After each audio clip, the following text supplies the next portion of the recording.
São Paulo é um ponto de encontro do mundo. Tem todo tipo de língua, raça, cor, credo. Falando em mundo, você sabe como a Igreja Adventista do Sétimo Dia funciona nesta metrópole e em outros países? No mundo, somos quase 18 milhões de adventistas. Mas começou com um pequeno grupo de estudo da Bíblia em 1844 e em 1863, esta congregação se organizou em uma estrutura denominacional com o nome de Igreja Adventista do Sétimo Dia. Como e quando acontecem nossas reuniões? Bom, primeiras igrejas abrem aos sábados na parte da manhã e à tarde, domingo e quarta no período da noite. Mas quando tem uma programação especial, ela estará aberta em outros dias e horários. E para você saber onde tem uma igreja perto de você, acesse encontreumaigreja.com.br. Você também pode nos encontrar na web. O conjunto de igrejas é administrado por escritórios chamados associações, geralmente em estados ou regiões um pouco menores. Nesta sede administrativa, trabalham líderes escolhidos pelos membros das principais igrejas da região. Eles atuam por meios de departamentos de jovens, de educação, comunicação, saúde e outros. A igreja tem todo o apoio das associações. Estas juntas compõem o que chamamos de uniões, que se reportam às divisões. Finalmente, cada divisão em continentes é um braço da sede mundial da Igreja Adventista do Sétimo Dia, chamada de Associação Geral, localizada nos Estados Unidos. Deu para entender? São 4 os níveis administrativos da organização. Igrejas, escolas e colégios, que no mundo são mais de 148 mil, formam uma associação. Associações, que são ao todo 641, formam uma união. Uniões, que no mundo temos 124, formam divisões. E as 13 divisões formam a Associação Geral da Igreja Adventista do Sétimo Dia. Em São Paulo, temos 7 associações e uma união que cuida somente do estado paulista. Juntos, somos em torno de 300 mil adventistas em todo o estado. E temos uma divisão em Brasília, que cuida da América do Sul. Somos 2.300.000 adventistas. Além de existirmos há mais de 150 anos, somos uma igreja que acredita em toda a Bíblia. A igreja teve seu início modesto, composto por homens e mulheres de várias denominações, tementes a Deus e que, pelo estudo da Bíblia, alcançaram a compreensão de que Jesus, em breve, cumpriria a promessa de voltar ao mundo. Temos diversas instituições que foram criadas para atender esses valores e princípios descritos na Bíblia. Nossa filosofia é que as pessoas tenham uma vida harmoniosa, ou seja, viva melhor fisicamente, mentalmente e espiritualmente. Para nós, seguir as normas de vida saudável significa amar ao próximo como a nós mesmos e ter um contato diário com Deus. Por isso, você já deve ter visto por aí hospitais, centro de vida saudável, uma rede educacional, organizações como a ASA, Ação Solidária Adventista, e a ADRA, Agência de Desenvolvimento Assistencial, reconhecida pela ONU, rede de comunicação, empresa de alimento como a Superbom, entre outras instituições. Por exemplo, em São Paulo, escolas, colégios e centros universitários são 74 e no mundo 7.835. A rede adventista de educação é mantida pela Igreja Adventista do Sétimo Dia e está presente em mais de 150 países, com aproximadamente 1.800.000 alunos. Só no Brasil são mais de 450 unidades escolares, que oferecem da educação básica à pós-graduação, além de 15 colégios em regime de internato, com o objetivo de promover, através da educação cristã, o desenvolvimento integral do educando, formando cidadãos autônomos comprometidos com o bem-estar da comunidade, da pátria e com Deus. Os nossos jovens são muito dinâmicos. Eles doam sangue, se reúnem em clubes de desbravadores, inovam em projetos missionários nas comunidades com atividades sociais e ambientais. Sabe a Rede Novo Tempo de Comunicação? Faz parte da instituição adventista. No mundo, são 14 sedes. Aqui em São Paulo, temos TV, rádio, gravadora e coordenação de estratégias digitais localizadas em Jacareí, São Paulo, que produz conteúdo para a América do Sul inteira. Ainda em São Paulo, Temos 2 spas médico-educativo e um hospital com 2 unidades. No Brasil, são 55 e no mundo 690, sendo o Hospital de Loma Linda, na Califórnia, uma referência mundial. E uma das maiores editoras, a Casa Publicadora Brasileira, bem conhecida por diversos materiais, mas também pela turma do nosso amiguinho, está aqui em São Paulo. Ao todo, temos 58 editoras. Tem muita coisa, não é verdade? Você notou que o nosso único propósito é auxiliar a todos a ter uma melhor qualidade de vida. Por essa razão nos unimos. Somos uma família, por isso nos chamamos de irmãos. E aí, quer conhecer nossa família?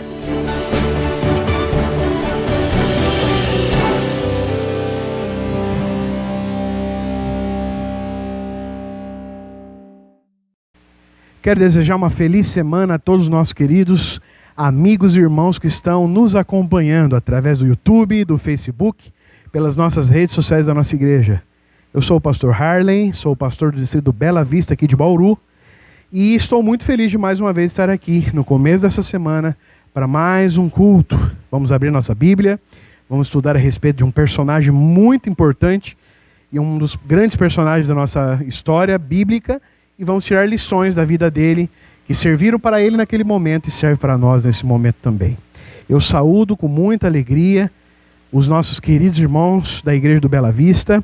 Eu saúdo também os nossos irmãos do Meiridota, do Gasparini, da Vila São Paulo, do Parque Jaraguá e lá do Horto Aimorés. Que Deus possa abençoar a sua vida, a vida da sua família. Estou feliz de mais uma vez poder estar aqui com vocês. Como eu sempre digo, separados fisicamente, por causa dessa pandemia, mas juntos no mesmo propósito, no mesmo espírito. Que seja um culto que te dê um gás espiritual para começar mais uma semana. Hoje nós vamos ter alguns momentos aqui especiais antes de abrir a Bíblia, por isso eu quero convidar nesse momento para iniciarmos, para prepararmos o nosso espírito, para que eu e você cantemos a música Entrega, uma música muito bonita que fala sobre os planos de Deus para a nossa vida e a necessidade que eu tenho de me entregar a esses planos. Vamos cantar juntos para começar? Cante comigo a música nesse momento.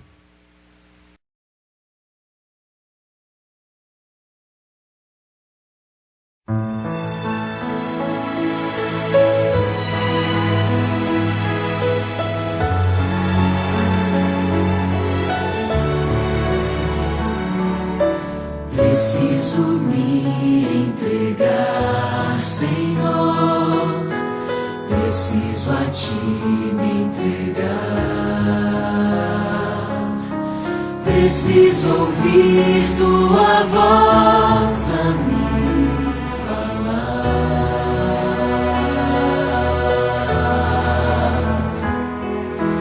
Não tenho nada a Te oferecer.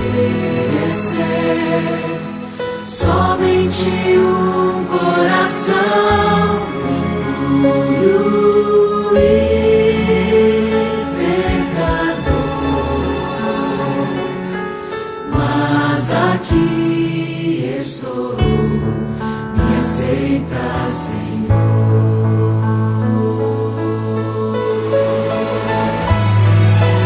Toma os meus pensamentos, meus dons e meus bens.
Adorar também é se relacionar com Deus. E neste momento especial, a nossa casa pode ser a melhor igreja à disposição do Senhor. Se podemos cantar, orar e estudar a palavra de Deus, também podemos dedicar a nossa fidelidade a Ele através de nossos recursos. Por isso, para você que já é doador e está se perguntando como fazer isso remotamente, eu quero te lembrar do aplicativo 7Me. Este app é super intuitivo, descomplicado e amigável. Por isso você pode continuar apoiando a sua igreja com total segurança dos seus dados. Baixe o app na Play Store ou Google Play, clique em dizimar e ofertar, preencha com seus dados e o resto é bem simples. E então, é só continuar com seu projeto pessoal de fidelidade com Deus.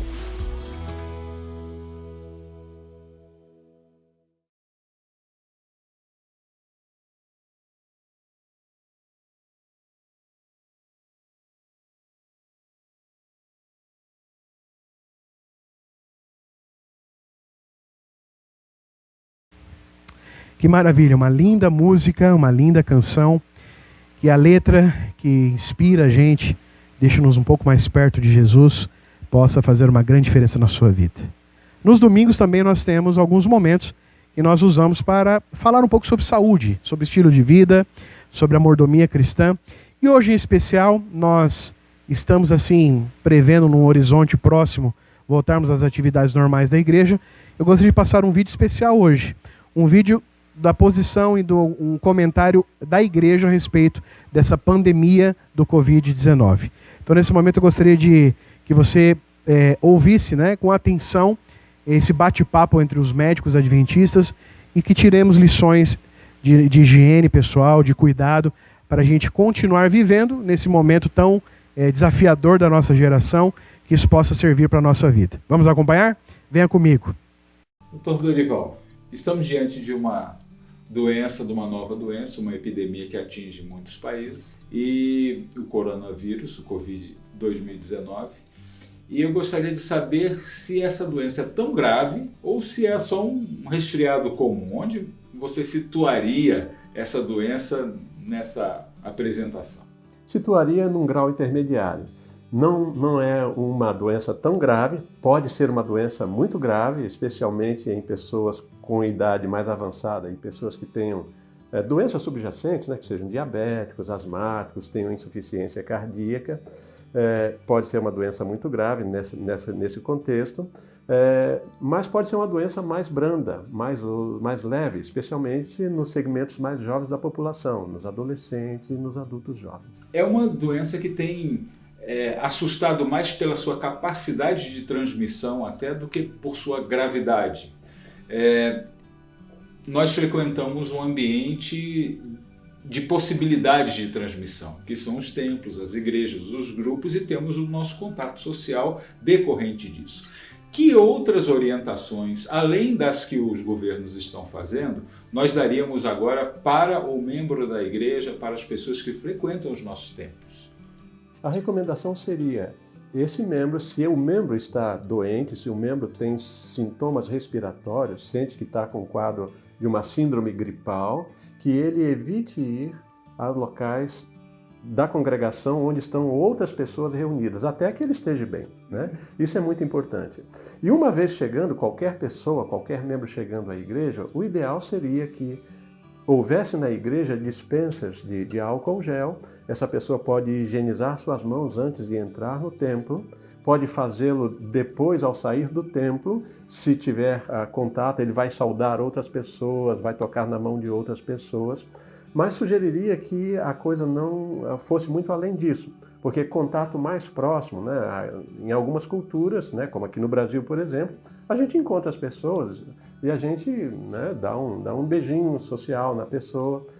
Evitar esse tipo de contato muito próximo, né? Então, esta é uma medida muito importante e medida também que vale para os salões onde as pessoas se reúnem. Uma reunião social, por exemplo. Se está doente, não vá a esta reunião social, né? E lá no salão social, lave suas mãos com frequência. Se não tem álcool gel, pois tem água e tem sabão, lave as mãos com frequência. Essa doença se manifesta de uma forma mais grave em pessoas que têm comorbidades, doenças crônicas, etc. Para essa proteção individual, para esse cuidado, alguma orientação mais? Sim, com certeza. Com certeza, essas pessoas elas devem procurar ter as suas patologias crônicas bem controladas. Por exemplo, se a pessoa é uma pessoa diabética, que o seu diabetes esteja bem controlado, né? Que a pessoa, pois, tenha, na medida do possível, bom acesso a um ar de melhor qualidade, que abra as suas janelas, que circule o ar, que deixe a luz solar entrar. A radiação ultravioleta é importante, tem ação bactericida, né? E tem ação virucida. Então, é importante estas medidas também, né? E a pessoa procurar ter o seu estado de saúde da melhor maneira possível.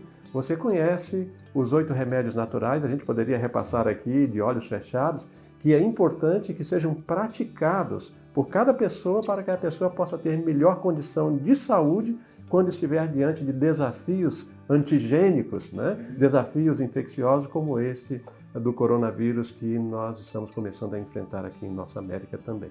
Uma medida adicional que gostaria de mencionar é que as pessoas devem, idealmente, ser vacinadas contra o vírus influenza, né? As pessoas que têm possibilidade de serem vacinadas, que se vacinem, porque assim você estará facilitando. No caso de um contato com o próprio coronavírus, você estará facilitando para o médico interpretar o teu quadro como um quadro provável ou não de infecção por coronavírus. Se você está vacinado para o vírus influenza, o vírus da gripe, obviamente essa possibilidade de que esse quadro respiratório que a pessoa, ou você ou a pessoa esteja apresentando, seja pelo coronavírus, torna-se mais evidente, né? Obviamente num contexto epidemiológico adequado, e considerando menos o quadro do influenza, porque você já teria sido vacinado para o vírus influenza. Então é importante que as pessoas se vacinem para o influenza, se vacinem para a gripe. Muito obrigado pela sua presença, muito obrigado, Dr. Dorival. Olá, eu sou Teru e vim te contar algumas novidades do Vida e Saúde. Nossos encontros agora são ao vivo de segunda a sexta às 4 da tarde e você pode participar conosco através do WhatsApp. Teremos quadros novos que incluem viagens pelo Brasil, exercícios para ficar em forma sem sair de casa e até um desafio de chefes de cozinha profissionais com direito a um ingrediente surpresa. Te espero de segunda a sexta, 4 da tarde ao vivo na TV Novo Tempo.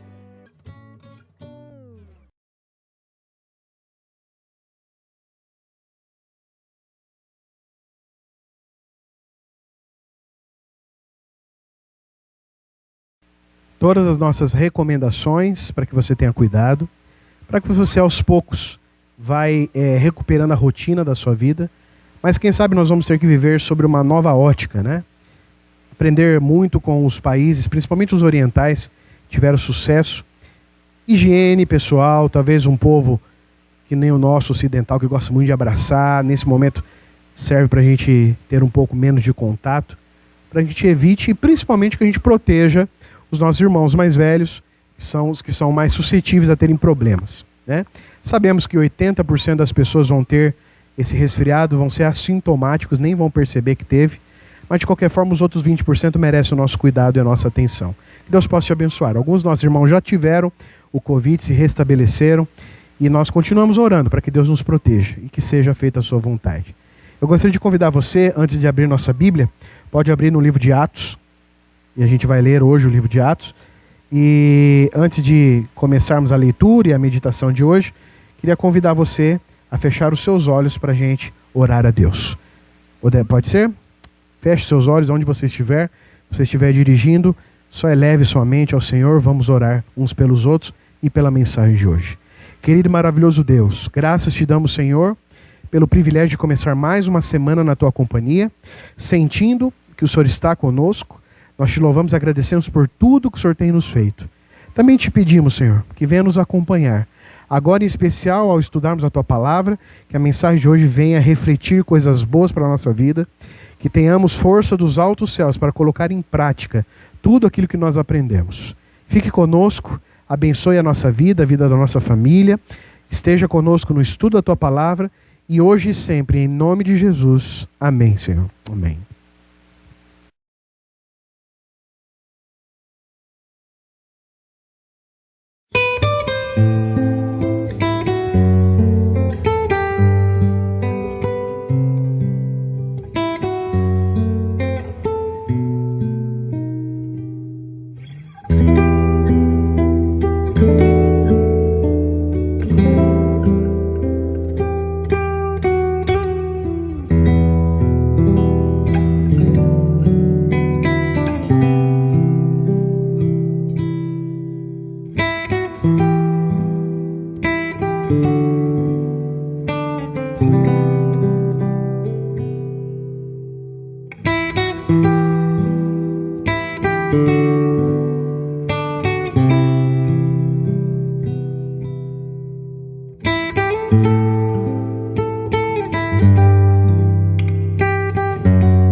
Muito bem.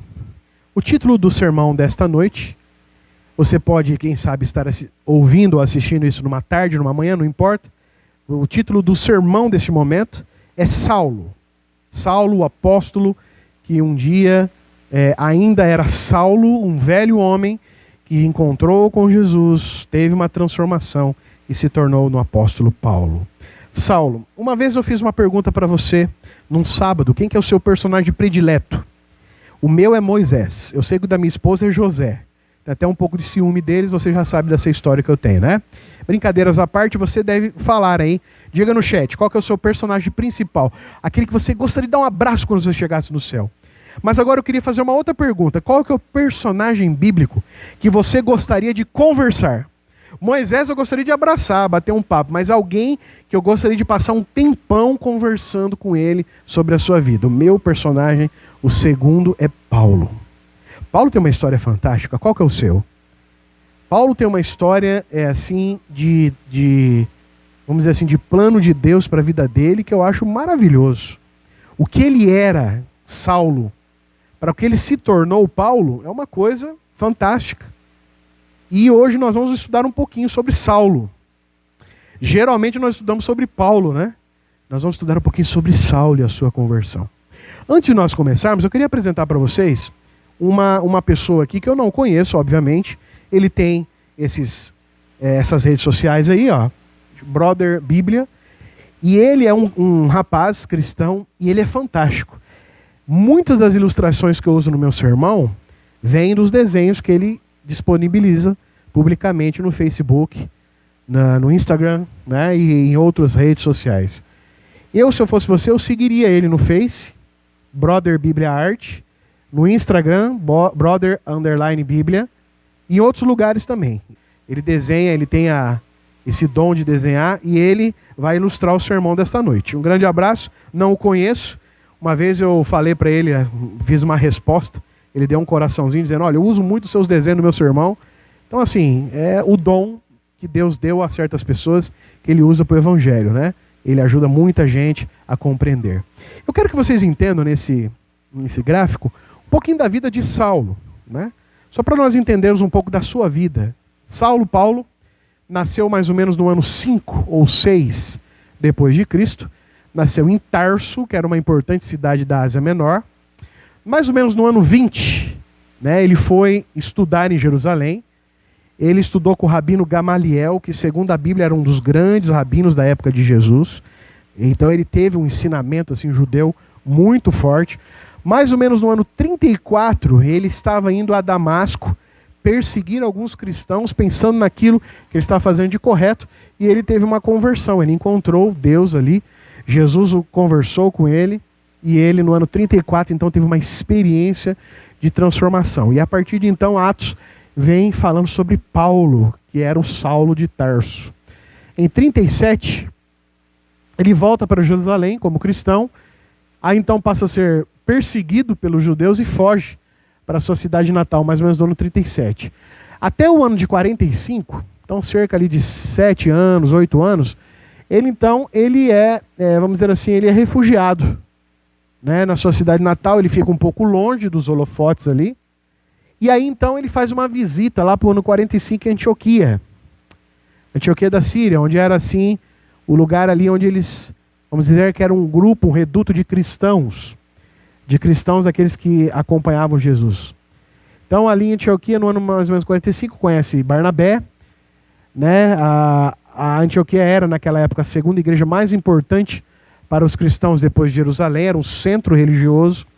Ele então faz a sua primeira viagem entre o ano 46 e 48, faz a sua primeira viagem missionária na companhia de Barnabé e Marcos. Você pode acompanhar então a partir do capítulo 10 de Atos, todas as viagens de Paulo. E no ano 49 ele volta para Jerusalém para ter o concílio de Jerusalém. Então, ele participa do primeiro, que é considerado o primeiro concílio de cristãos que teve, dos cristãos apostólicos, católicos, não romanos, mas católicos como universal, aquela igreja que surgiu a partir de Jesus Cristo. No ano de 49 a 52, nesses 3, 4 anos, ele faz a segunda viagem missionária, né? Ele tem a companhia agora de Timóteo e de Lucas. Ele chega ali até as regiões da Grécia. Ele é incumbido para pregar aos gentios. No ano de 53 a 57, mais ou menos, nesses 4 anos ele faz a sua última viagem. Ele passa quase 3 anos dessa época aí toda em Éfeso, ali estabelecendo, quem sabe, a grande igreja ali, a partir do ano 50, 60 depois de Cristo. A igreja de Éfeso é a igreja maior que tem dos cristãos fora de Jerusalém, já teve a perseguição, né? Em 57, mais ou menos, ele é preso em Roma, né? Só que, desculpa, ele não é preso em Roma, ele é preso em Jerusalém pelos romanos. Então ele tem a prisão dele. E ele viaja, então, para Roma em um ano 60. No ano 60 ele viaja a Roma, você conhece a história. Ele sai, volta depois, nesse intervalo no ano 63. Ele é solto e ele viaja pela Europa e ele chega até a Espanha, que conhecemos hoje, aquela região da Espanha. Olha que interessante, Paulo chegou até a Espanha, a região da Espanha atual. E no ano 67, ele é levado então a Roma pela última vez, é preso e executado por degolamento em Roma. Tudo isso nós temos assim um panorama da vida de Paulo. Começa em Saulo, no ano 5, né? E termina no ano 67. Com 62 anos, mais ou 60 anos, ele termina como Saulo, como Paulo. Começa como Saulo, termina como Paulo. Grande homem. Ele era muito inteligente. Muitas das doutrinas cristãs, só ele poderia pensar, raciocinar e escrever nas suas cartas. Muito usado por Deus. Mas na verdade eu quero comentar com vocês esse episódio. O episódio onde literalmente ele cai do cavalo. Ele estava ali fazendo algo que ele achava que era certo. E ele então tem um encontro com Deus. Um encontro na estrada de Damasco. Ellen White, no livro Atos dos Apóstolos, na página 68, diz assim: Saulo de Tarso, em caminho para Damasco, podia ser facilmente ter sido fulminado pelo Senhor, e muita força se teria retirado do poder perseguidor. Mas Deus, em sua providência, não apenas poupou a vida de Saulo, mas converteu-o, transferindo assim um campeão do campo do inimigo para o lado de Cristo. Orador eloquente, crítico severo, Paulo, com seu decidido propósito e inquebrantável coragem, possuía as próprias qualificações necessárias à igreja primitiva. Queridos irmãos, Pedro era importante, Tiago, importante, o irmão de Jesus, que é o Tiago maior, importante. Todos os discípulos foram importantes. Mas quem sabe Paulo foi o grande discípulo. Discípulo porque se encontrou com Jesus, mas não andou com Jesus. Saulo de Tarso era um homem eloquente, inteligente, complicadíssimo de se viver, mas para o evangelho ser expandido aos gentios, não teve pessoa melhor. Eliot então fala que a glória de Deus poderia ter fulminado Paulo. Se acabasse com Saulo naquele momento, mais da metade do problema de perseguição de Jerusalém teria acabado. Porque Paulo era, quem sabe, o grande perseguidor. Mas Deus tem planos. Deus tem planos. E Paulo passou de perseguidor para um perseguido. Foi tirado das fileiras do inimigo para ser um grande lutador ao lado do Senhor. Qual que era o propósito da salvação na vida de Paulo? Que é chamado pelos escritores daquela época de touro indomável. Bravo, né? Aí está a ilustração do Brother Bíblia, que vai nos acompanhar, né, durante o sermão desse nosso encontro aqui. Atos 8, de 1 a 3. Abra sua Bíblia em Atos 8, de 1 a 3. Nós vamos então aprender um pouco sobre o que estava acontecendo de perseguição aos cristãos daquela época. Bom, e Saulo consentia na morte. Na morte de quem? Eu acrescentei um grifo aí de Estevão, né? Naquele dia levantou-se grande perseguição contra a igreja em Jerusalém, e todos, exceto os apóstolos, foram dispersos pelas regiões da Judéia e Samaria. Alguns homens piedosos sepultaram Estevão e fizeram grande pranto sobre ele. Saulo, porém, assolava a igreja, entrando pelas casas e arrastando homens e mulheres, encerrava-os no cárcere. Atos 8, de 1 a 3.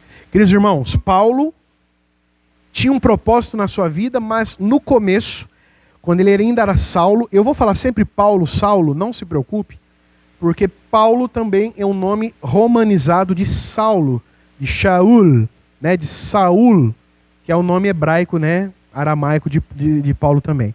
Então eu vou ficar falando Saulo e Paulo aqui, não se preocupe com isso. Mas de qualquer forma, Deus tinha um plano maravilhoso na vida de Paulo. Quando ele olhava Saulo, aquele homem bruto, terrível, que assolava, olha a palavra que é usada, ele arrastava homens e mulheres que acreditavam no Jesus de Nazaré. Ele estava fazendo isso, na sua opinião, ele estava fazendo um bem. Porque os judeus daquela época não aceitavam Jesus. E Saulo, foi educado por Gamaliel, um dos maiores fariseus daquela época. Um dos maiores rabis, mestres daquela época. A história de Saulo me traz um alívio muito grande, irmãos. Queridos amigos e irmãos, a história de Saulo me mostra que eu e você temos uma chance. A história de Saulo me mostra que não importa o quão errado, o quão terrível nós somos, de caráter, de personalidade. Se Deus tem um plano para você, Ele pode transformar a nossa vida. Pode focalizar, pode focar a nossa força, o nosso intelecto para o bem do Evangelho. Queridos irmãos, Paulo tinha 3 coisas muito importantes. Era um fariseu, um judeu zeloso e era um homem totalmente doutrinado. Saulo, que é Shaul, era o nome hebraico. E era também chamado de Paulo. Em Atos 13, 9, você já começa a ver que a partir dele é chamado de Paulo. Atos 9, 1, ele passou a perseguir a igreja. Ele respirava, diz a Bíblia, ameaças e morte contra os discípulos de Jesus. O grande problema de Paulo é que ele confiava em Deus. Veja, boas intenções, más ações. Saulo, ele achava que ele estava fazendo o que era correto. Porque como um judeu, um fariseu, um judeu piedoso e zeloso, né, ele achava que estava exterminando um mau caminho. Mal imaginava Saulo, que um dia se tornaria Paulo. Aquele caminho era o caminho que Jesus o colocaria. Deus, em sua infinita misericórdia, tinha um plano para o fariseu Paulo. Tinha um plano para o homem zeloso. Ele perseguia de forma equivocada, mas Deus já tinha um plano para colocá-lo da forma correta nos caminhos do Senhor. Atos 9:2 diz que o sumo sacerdote, ele era aquela figura religiosa mais importante de Israel, né? Permitiu que Paulo, que era feroz, capturasse pessoas da igreja trazendo para Israel.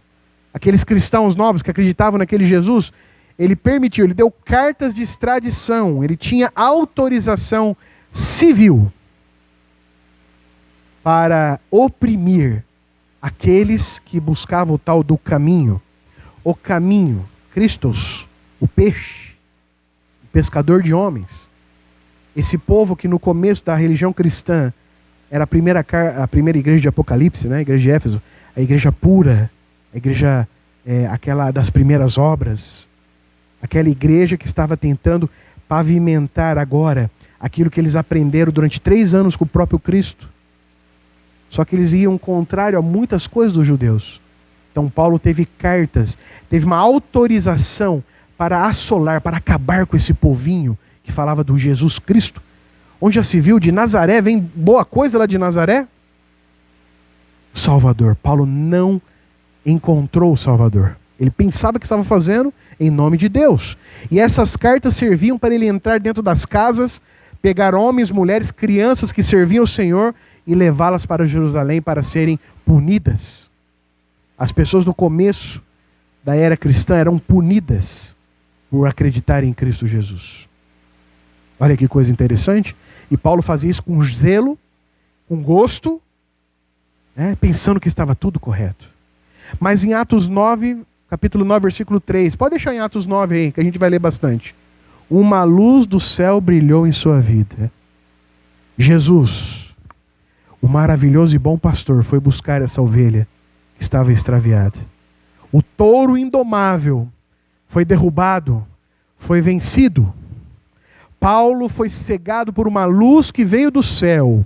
Essa luz iria transformar tudo aquilo que ele acreditava em uma nova perspectiva. Ele era um escolhido e por isso ele precisava ser buscado. Paulo achava que estava com a luz. Paulo achava que aquilo que ele fazia era a luz verdadeira. Então, um momento, ele encontra a luz que vem dos céus. Querido amigo, querido irmão, em algum momento da sua vida você vai ter um encontro com a luz. Não importa quem você seja, quem você foi e fez lá no passado, em algum momento pontual, a luz te alcançará. A luz da salvação te alcançará. Paulo teve o privilégio de cair do cavalo e encontrar Cristo Jesus. Paulo encontrou uma luz que o cegou, mas uma luz que iluminou o seu caminho. Daquela luz ele não podia ver, mas ele ouviu uma voz suave, mais forte, dizendo: Saulo, Saulo, por que me persegues? Saulo não podia acreditar, porque aquela voz ele não tinha ouvido nunca na sua vida. Achou estranho. E quem és tu que está perguntando isso? E a voz então vem meiga e suave: eu sou Jesus a quem tu persegues. Eu posso sentir hoje, e é isso que eu quero perder horas e horas conversando com Paulo lá no céu. Paulo, como você se sentiu?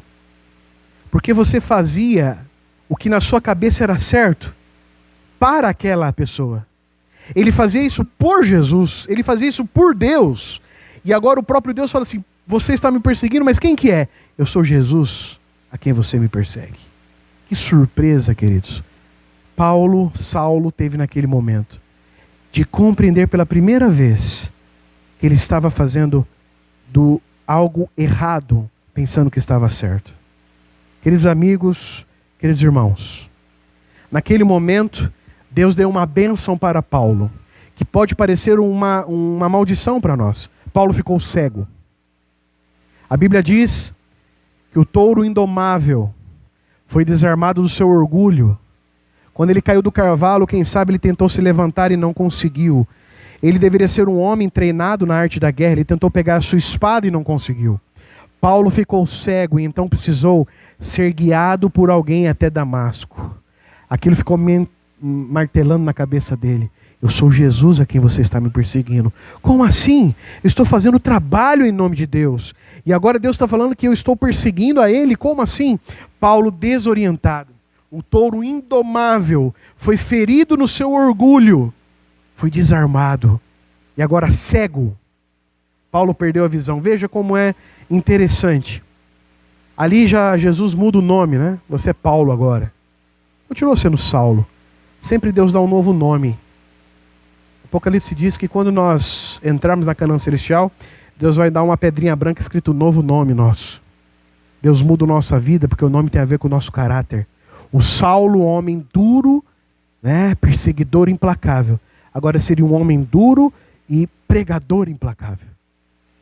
Mas naquele momento a cegueira, que para alguns pode ser entendido como uma maldição, como um castigo, serviu como um alento para Paulo. Ele teve um momento para refletir. Paulo pôde tentar entender o que estava acontecendo com ele. Na sua cegueira, Paulo então conseguiu meditar naquilo que ele estava fazendo. Veja o que Atos dos Apóstolos, na página 118, Ellen White fala a respeito disso.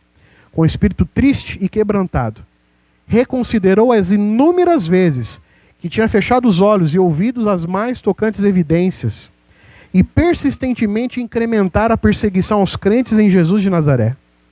Esses dias de exame de consciência e humilhação do coração foram passados em reclusão íntima. Paulo, o homem que era inteligente, que à sua própria vista era sábio porque estudou demais, falava línguas, foi educado aos pés de Gamaliel, um dos grandes mestres daquela época. Agora ele cego consegue refletir sobre toda a sua vida e consegue entender onde ele estava errando. Quantas e quantas vezes foi chamado, mas o coração duro fez com que ele continuasse naquele mesmo caminho. Eu posso, queridos amigos, refletir em minha vida, e quem sabe você deveria fazer para a sua. Quantas e quantas vezes tem Deus mostrado para mim o que eu ainda preciso melhorar? Quem sabe eu estou fazendo o que é certo da forma incorreta. Deus quer mudar as minhas perspectivas. Paulo ficou 3 dias cego, para que ele entendesse o que verdadeiramente o faria enxergar depois. Você conhece a história? Ele se tornou um grande apóstolo. Naquela mesma época, Atos 9, de 10 a 16, vem mostrando uma conversa muito interessante entre Deus e um homem chamado Ananias. Ananias recebe uma visão. E Jesus falou para ele que ele deveria ir atrás de Saulo, de Paulo. Ananias logo ligou o nome à pessoa: Senhor, o senhor está falando de Saulo de Tarso? Tem certeza? Ele vai me matar. Mas Deus falou assim: não, Ananias, vai lá, porque eu estou com planos maravilhosos para Paulo. Ananias, meio receoso, foi atrás de Paulo. Na chamada Rua Direita, na casa de Judas, foi para onde Paulo foi levado. Ananias pôde ter o privilégio de ver o que Deus pode fazer na vida de um pecador. Atos 9, de 15 a 16, vem dizendo: mas o Senhor lhe disse a Ananias: vai, porque este é para mim um instrumento escolhido para levar o meu nome perante os gentios e reis, bem como perante os filhos de Israel, pois eu lhe mostrarei quanto lhe importa sofrer pelo meu nome. A história de Paulo, de Saulo, é fantástica.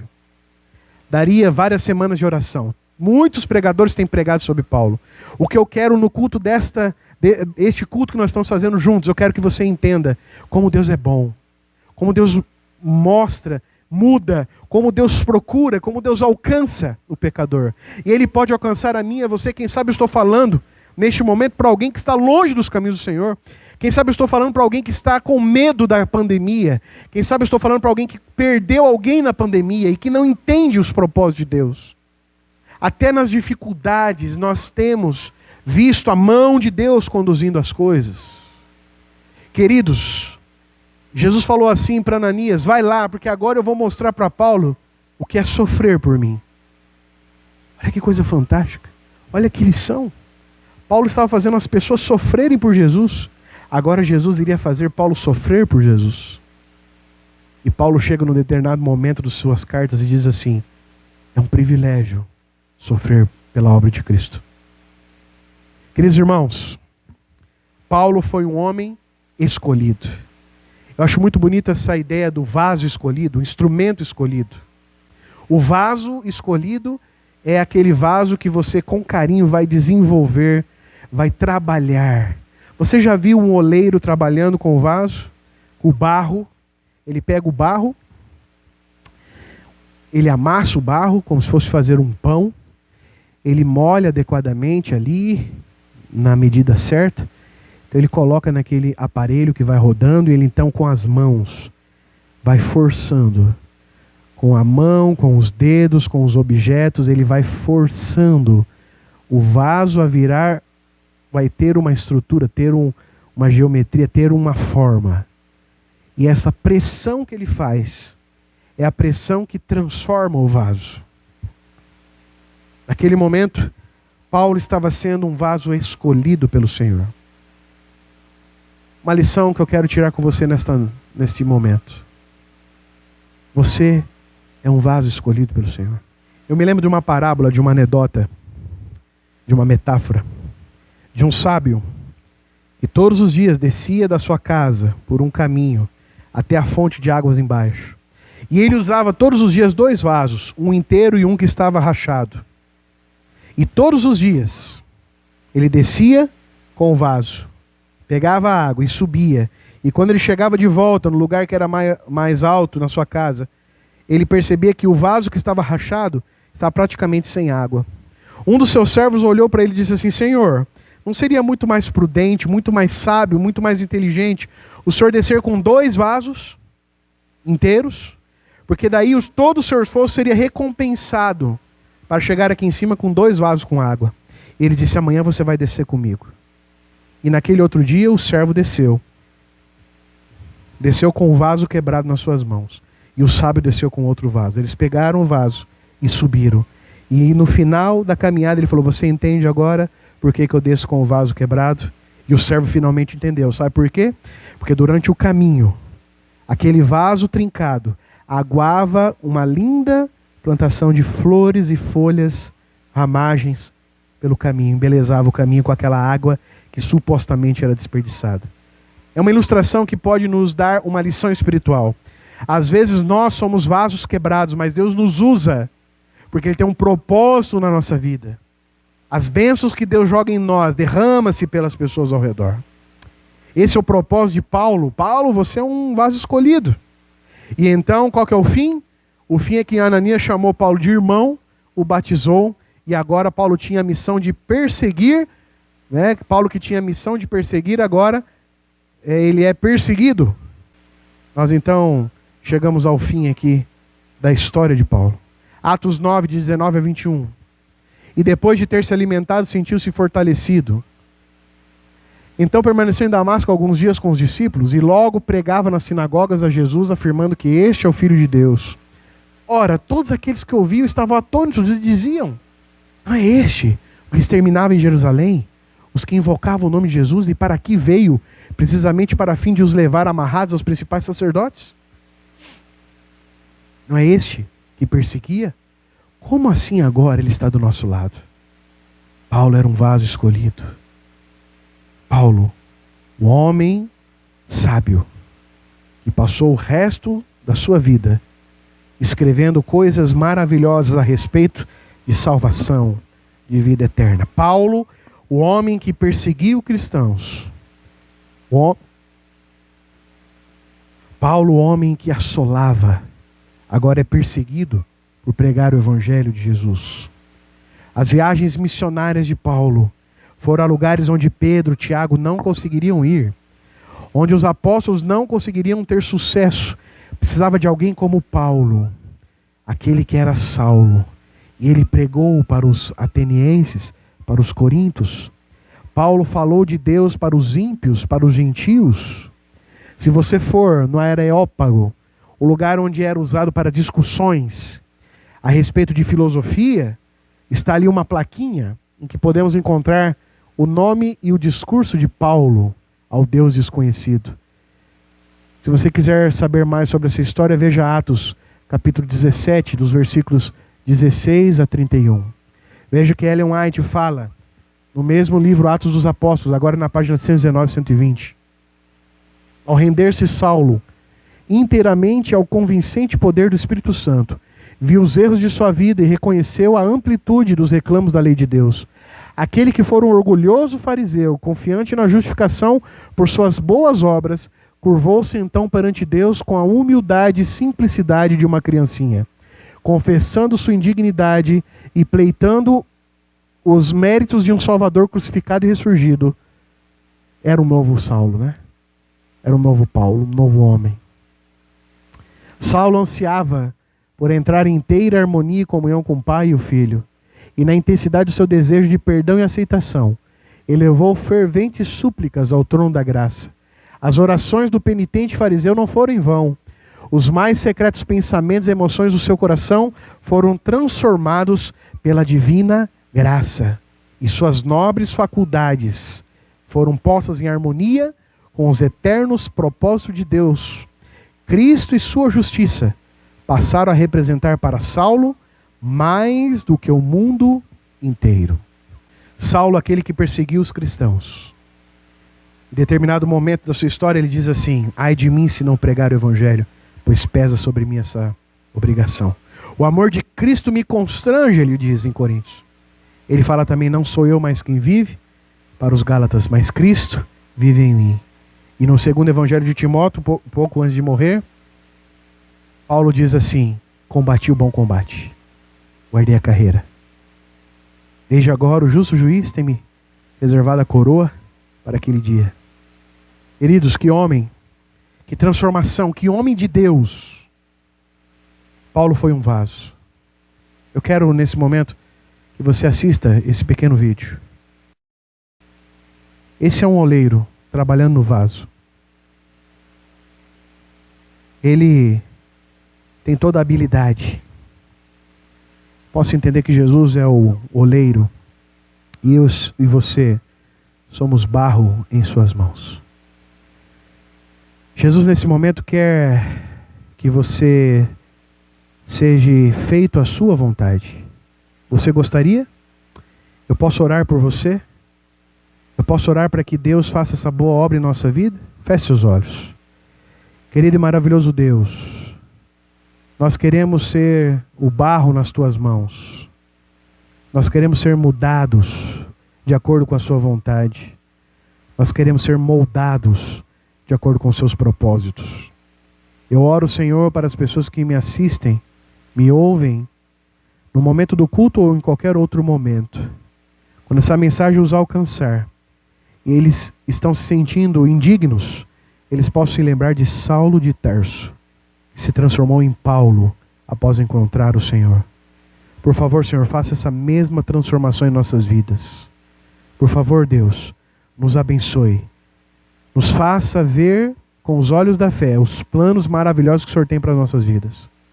Nos faça fazer parte desse plano. Nós possamos deixar o Espírito Santo trabalhar. Ele tem uma boa e grande obra em nossa vida.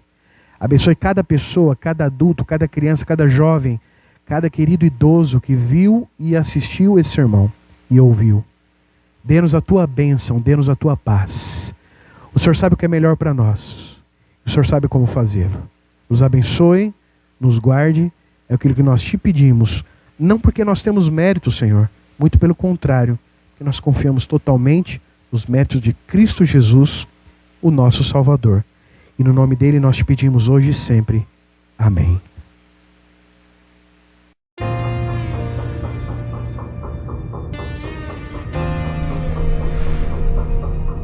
Nem o rei Salomão, em sua riqueza, se vestiu como os lírios com grandeza. Se veste assim a flor, que logo vai murchar. Muito mais de você Deus cuidará. Eu quero desejar uma feliz semana para você. Uma maravilhosa semana. Você é um vaso. Seja uma bênção para as pessoas ao seu redor. Que Deus possa te abençoar sua querida família. Eu me despeço. No meio da semana a gente tem um encontro no culto de oração. Está chegando a Semana Jovem. Nós vamos acompanhar também juntos, online. E quem sabe em agosto a gente vai poder voltar às nossas atividades normais. Até lá, nós estaremos sempre aqui junto com vocês, 3 vezes por semana. Que Deus possa abençoar você, abençoar a sua família. Fique com Deus. Um grande abraço do pastor. Tchau.